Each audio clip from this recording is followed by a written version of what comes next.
Cracked roads, collapsed bridges, buildings reduced to rubble, residents screaming in panic trying to find out if their loved ones are still alive. Those were some of the scenes in Myanmar and parts of Bangkok on Friday.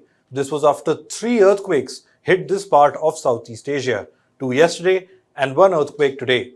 Thousands have been killed and injured, making it the deadliest earthquake to hit Myanmar, particularly in over 100 years.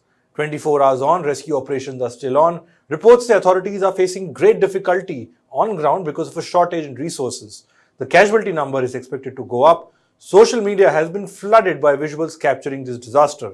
The military regime in Myanmar has requested for international help, and many countries have come forward to help Myanmar in this difficult time. Hello and welcome, I'm Shubham Chauhan. Let's get started. 3 powerful earthquakes have hit central Myanmar in the last 24 hours. One was today near its capital city and 2 on Friday. The epicenter of those 2 earthquakes was just around Myanmar's Mandalay, the country's second largest city with a population of about 1.5 million or 15 lakh. First, there was a 7.7 magnitude earthquake on Friday afternoon. Minutes later, a 6.7 magnitude aftershock followed. Now, to understand how strong these twin quakes were, here's some reference. The impact was felt in Bangkok, which is 900 kilometers away from the epicenter in Myanmar. Reportedly, parts of China, eastern India, including Meghalaya and Manipur, Bangladesh's Chattogram, Cambodia and Laos also felt tremors. A geologist told CNN that the sheer force a quake like this releases is about 334 atomic bombs. So that's quite a strong one.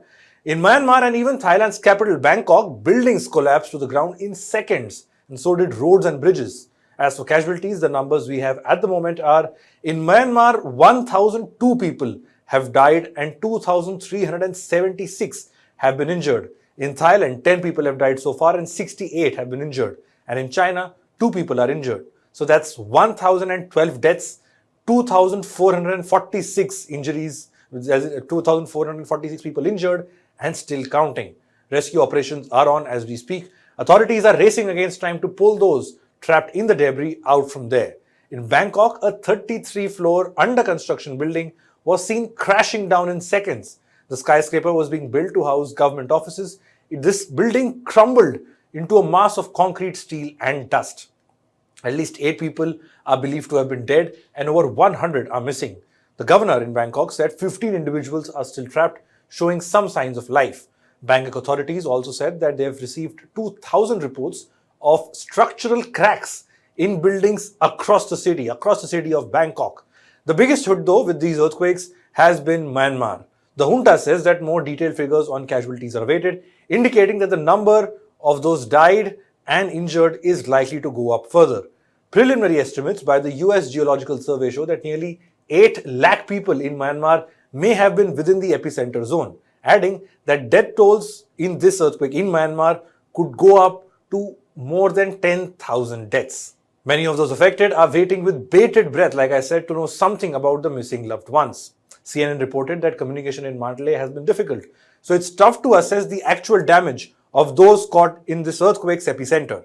AFP reported that buildings and structures collapsed in at least 5 cities and towns in Myanmar. In fact, here's what one survivor told the BBC. It's like a ruined city. Some are still stuck under the rubble.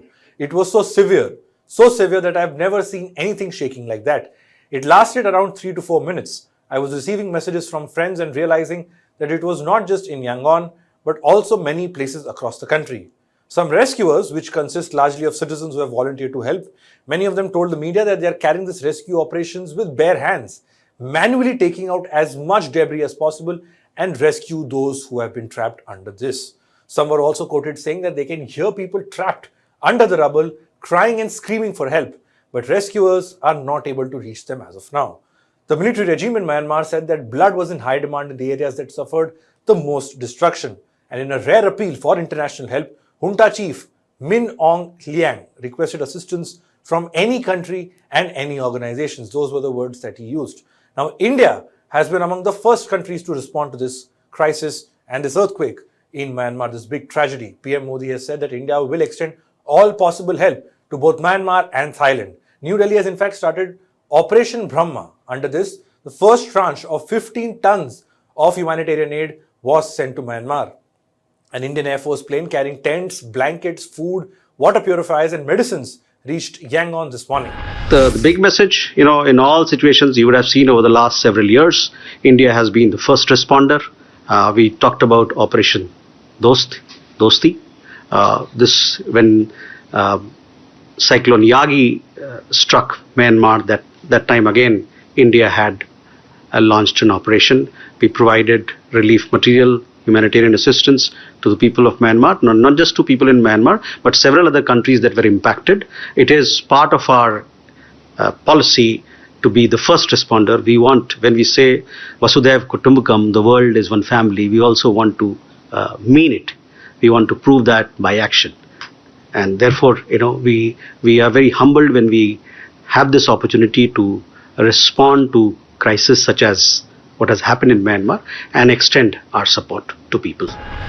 Reports say 2 more IAF planes are also being loaded with supplies. In addition, India is also sending a contingent of 80 NDRF personnel, that is the National Disaster Response Force, to Myanmar. This personnel will carry equipment like strong concrete cutters, hammers and drill machines to facilitate the search operation, something that the groups already on ground in Myanmar are saying. This is to assist them in the process of rescuing as many people as possible.